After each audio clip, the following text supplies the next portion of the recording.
Hello and welcome back. We have been discussing about Duncan Pritchard's work on what is this thing called knowledge, and we continue further.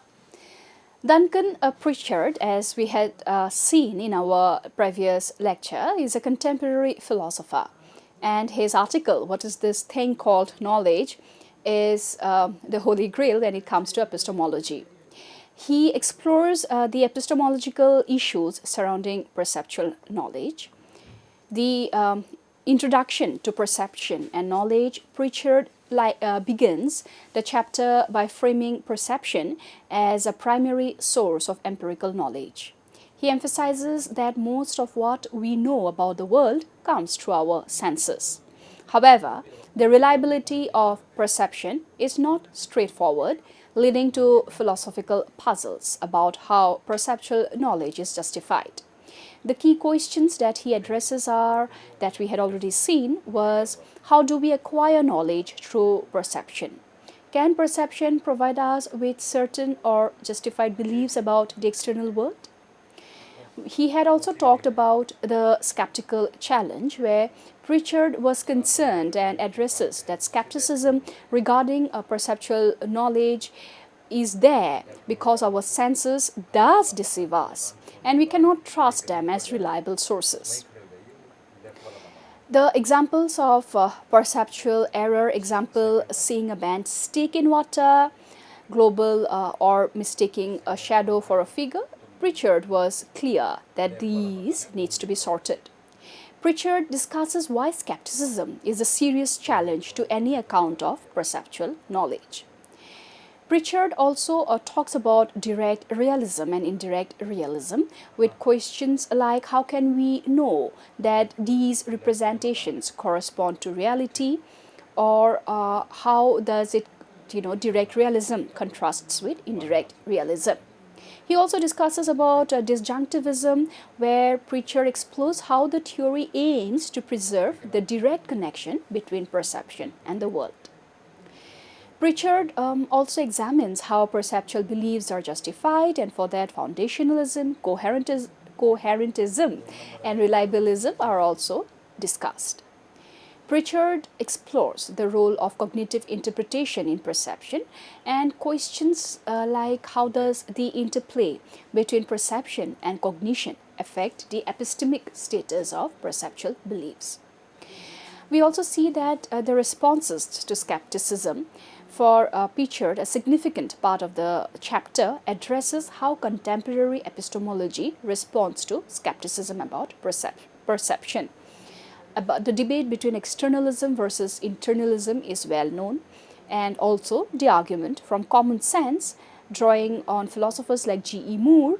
Pritchard argues that skepticism is a counterintuitive and conflicts with our everyday practices of knowledge. Pritchard also discusses why perceptual knowledge is central to our epistemic practices and how resolving the issues surrounding it impacts broader philosophical questions. Thus, we had seen in our previous chapter of discussions in our previous lecture, and right now, that Pritchard's chapter of perception serves as an accessible yet rigorous examination of how perception contributes to knowledge, the challenges it faces from skepticism, and the philosophical theories that attempt to address these challenges. We must also understand that in Duncan Pritchard's What is this thing called knowledge, besides perception, there is also this other chapter on knowledge, which is entitled as A Priority and Inference, which is chapter 9. And this chapter on A Priority and Inference, chapter 9, Duncan Pritchard's work called Knowledge, examines two critical aspects of epistemology. One is the a priori knowledge, knowledge that is independent of sense experience, and the role of inference in acquiring knowledge. In this lecture, we will be highlighting and discussing on these two broader themes. Pritchard introduces the concept of a priori knowledge, which refers to knowledge that does not depend on empirical evidence or sensory input. He contrasts this with a posteriori knowledge, which is derived from experience. Examples of a priori knowledge are logical truths, like all bachelors are unmarried. Mathematical knowledge, like 2 plus 2 is 4. Certain metaphysical principles, example, nothing can simultaneously exist and not exist. The key questions here is, how can we know something to be true independently of experience? The nature of a priori justification. Pritchard explores what justifies a priori knowledge. Several features of a priori justification are discussed, such as independence from experience. Unlike empirical knowledge, a priori justification rules on, or rather relies on, reason or rational intuition. Second is necessity and universality. A priori truths are often considered necessary, that is, true in all possible worlds, and universal, which is applicable everywhere. He critically examines whether a priori knowledge is truly independent of experience, acknowledging debates about whether even seemingly a priori knowledge has some empirical basis. Example, Queen's challenge to the analytic-synthetic distinction. Rationalism and empiricism. Pritchard contrasts two philosophical traditions regarding a priori knowledge, and that is rationalism and empiricism. Rationalists view that reason alone can provide significant knowledge about the world. Proponents are Descartes, Leibniz, and Kant. Rationalists argue that some truths, example those of mathematics, are grasped through intellectual insight, not sensory observation. Empiricism. The view that all knowledge ultimately derives from sensory experience. Proponents Locke, Berkeley, Hume. Empiricists are skeptical of a priori knowledge, arguing that what seems a priori is actually derived from experience. Pritchard analyzes how these views approach a priori knowledge and their implications for epistemology. The role of inference in knowledge acquisition. The chapter examines inference as a process of reasoning from one or more premises to a conclusion. Pritchard explores two types of inference. The first is deductive inference and the second is inductive inference. And by now, the students of philosophy are all well versed in these inferences. Deductive inference. The conclusion necessarily follows from the premises. Example, all men are mortal, Socrates is a man, therefore Socrates is mortal, is a classic deductive inference. Deductive reasoning is often linked with a priori knowledge because of its necessity and certainty.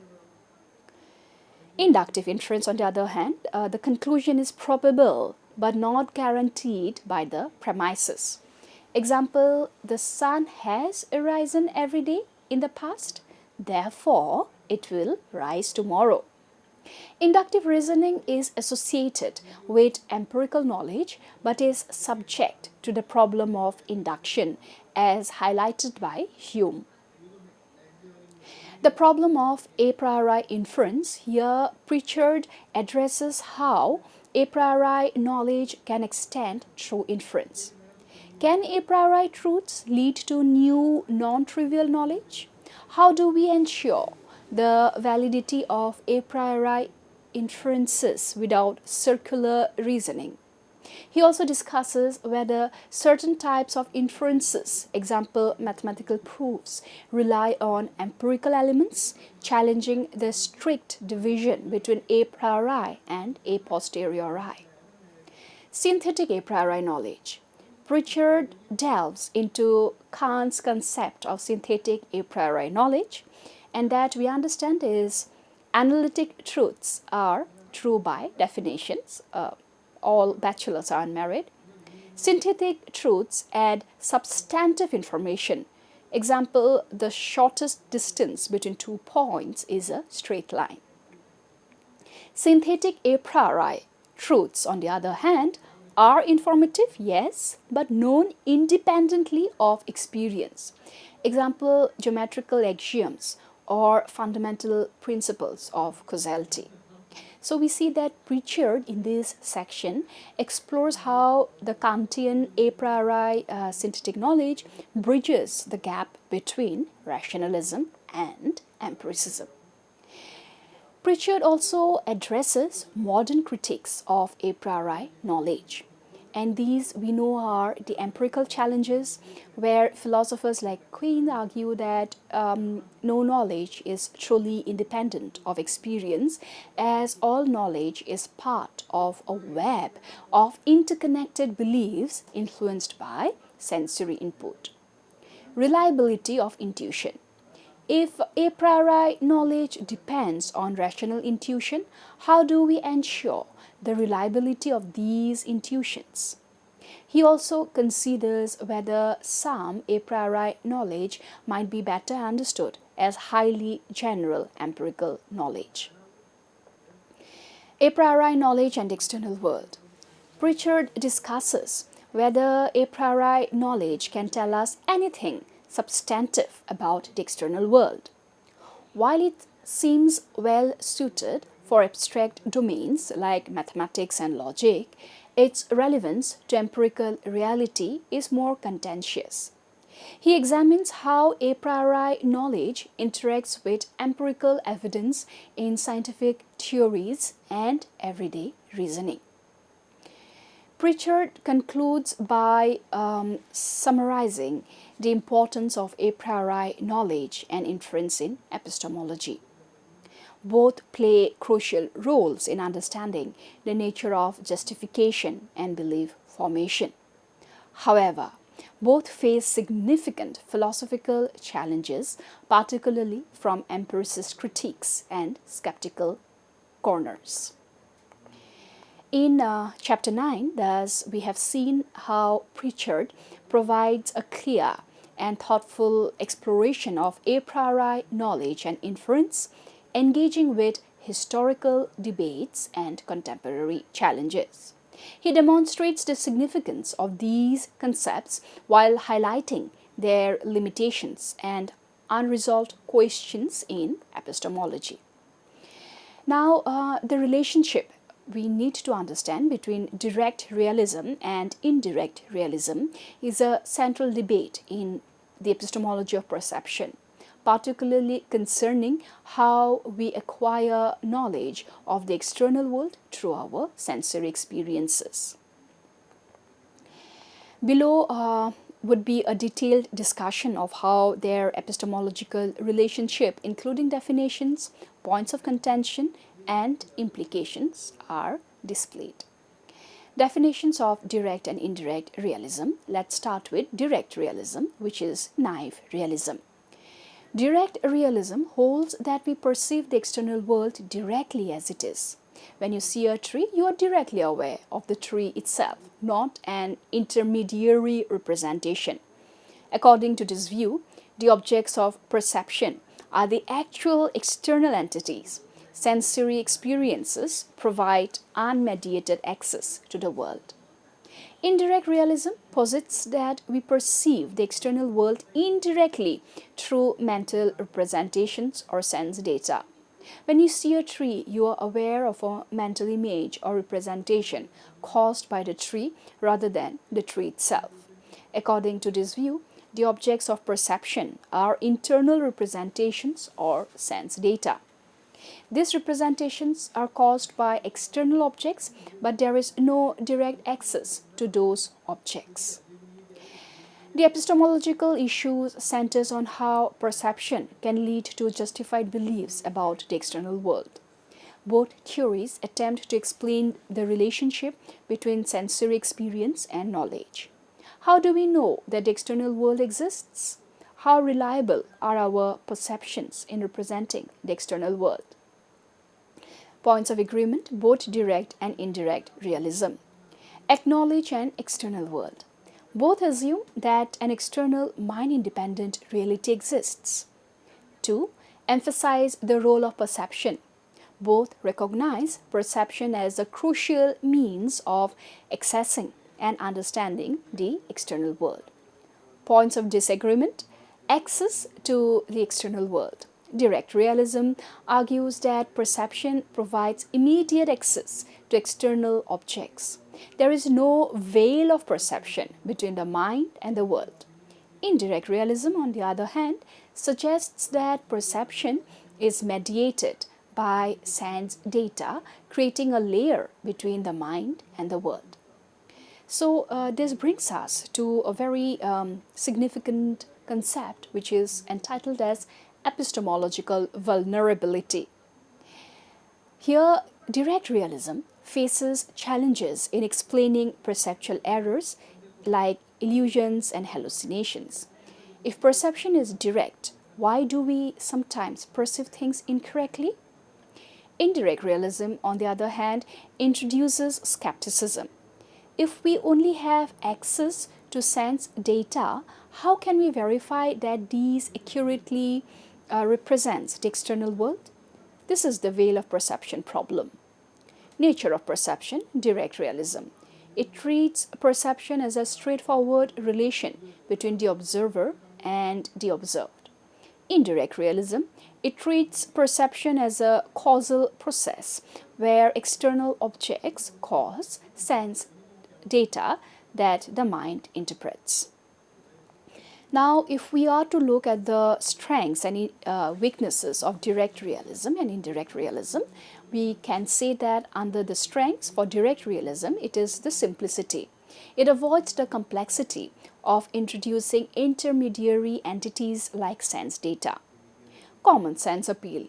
It aligns with everyday experiences of perceiving the world directly. However, the weaknesses of direct realism are hard to explain errors. Illusions and hallucinations challenge the idea of direct access. Scientific evidence. Findings in neuroscience and optics, example, brain processing of light, suggest that perception is mediated. Now, if we are to talk about the strengths and weaknesses of indirect realism, on the strengths we see that it explains perceptual errors, accounts for illusions and hallucinations by attributing them to issues in the causal chain. Coherence with science. It aligns with theories about how the brain processes sensory information. Weaknesses, skepticism. If we only perceive sense data, how can we confirm the existence or nature of the external world? Infinite regress. It raises the question of how we know the accuracy of the sense data themselves. So, now at this juncture, we need to understand the philosophical interplay between these two theories. The relationship between direct and indirect realism is dialectical.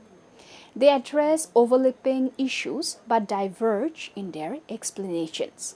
Some key interactions include response to perceptual errors, where direct realism often modifies its stance by incorporating disjunctivism, which argues that real perceptions, that is, the accurate ones or the veridical perceptions, are fundamentally different from illusions or hallucinations. Indirect realism uses perceptual errors to support the sensory data theory but struggles to explain how sense data correlate with external objects. Skeptical challenges.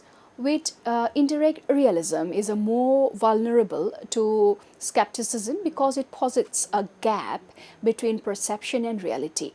This gap leads to questions about how we can know anything about the external world. Direct realism counters skepticism by denying the existence of such a gap, but struggles to justify how perception is infallibly connected to external reality.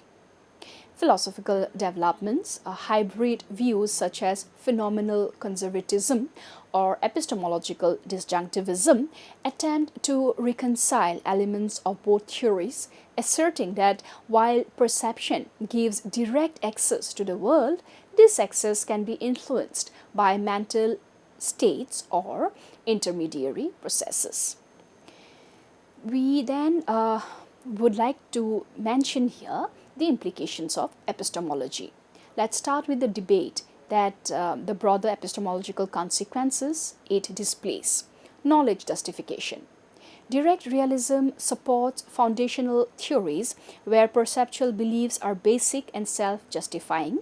Indirect realism leans towards coherentism, where beliefs must cohere with a system of representations. Skepticism. Indirect realism often leads to radical skepticism, while direct realism faces challenges from scientific realism and perceptual relativity.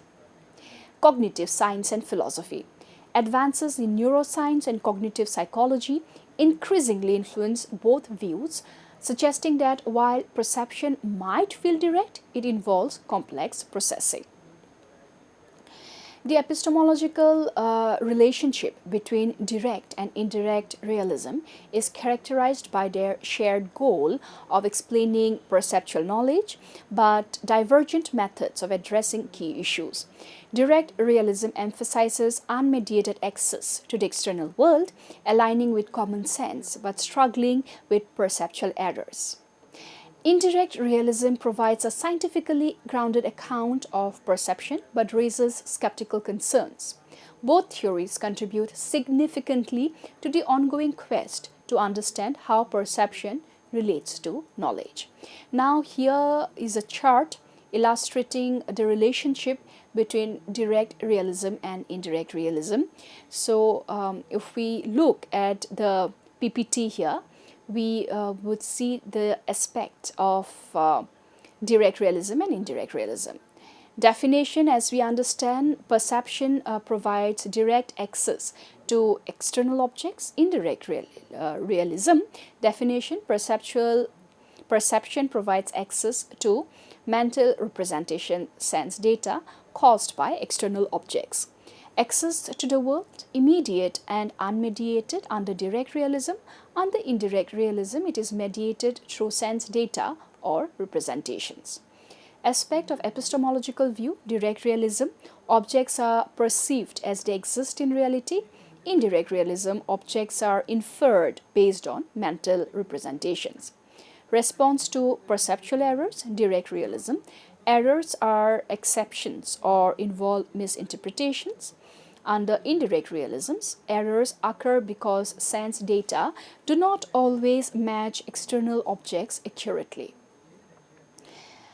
So, the relationship between direct realism and indirect realism, the strengths we had seen: direct realism is simple and intuitive, it avoids skepticism by rejecting a veil of perception. Indirect realism, on the other hand, accounts for perceptual errors and scientific evidence of sensory processing. Further, it explains why perception sometimes deviates from reality. Also, we see under the weaknesses of direct realism, it struggles to explain perceptual errors and scientific evidence. It may oversimplify the complexity of sensory processing. It rejects the skepticism by asserting direct contact with reality. On the other hand, with indirect realism, we see that it is vulnerable to skepticism.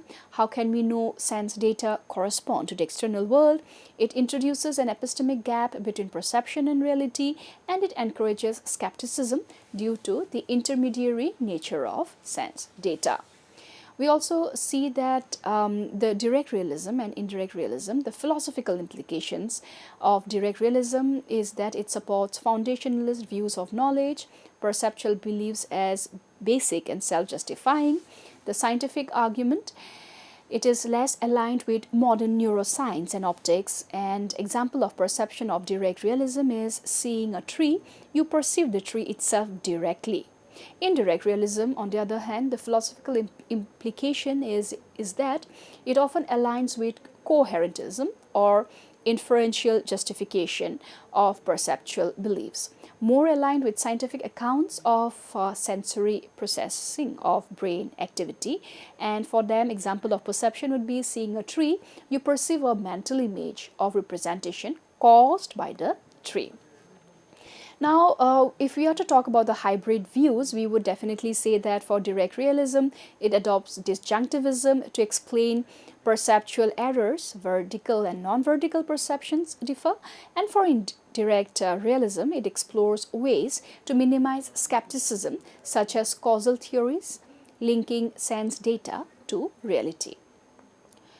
So, we can conclude by saying that there is a shared ground. Both theories, direct realism, indirect realism, accept the existence of a mind-independent external world and rely on sensory experiences as the basis of knowledge. The core disagreement is the nature of perception. Direct realism insists on immediate access, while indirect realism introduces an intermediary layer, the sense data. Now, in our next class, we would be talking about idealism in epistemology, and we would see how idealism in epistemology is yet the other philosophical view that reality is fundamentally dependent on mind or mental activity, just like we have discussed perceptual knowledge and realism, both direct and indirect here. Also, in our next class, we would discuss how it challenges the assumption that we know a word that exists independently of our perceptions or ideas. And last but not the least, with idealism, we would posit that what we know about the world is shaped, constructed, or constituted by the mind or consciousness, would give us a clearer picture with the background of perceptual knowledge or the epistemology of perception that we have discussed, and the epistemology of realism under both direct and indirect that we have discussed today. In the next class, it will be on idealism in epistemology. Thank you so much.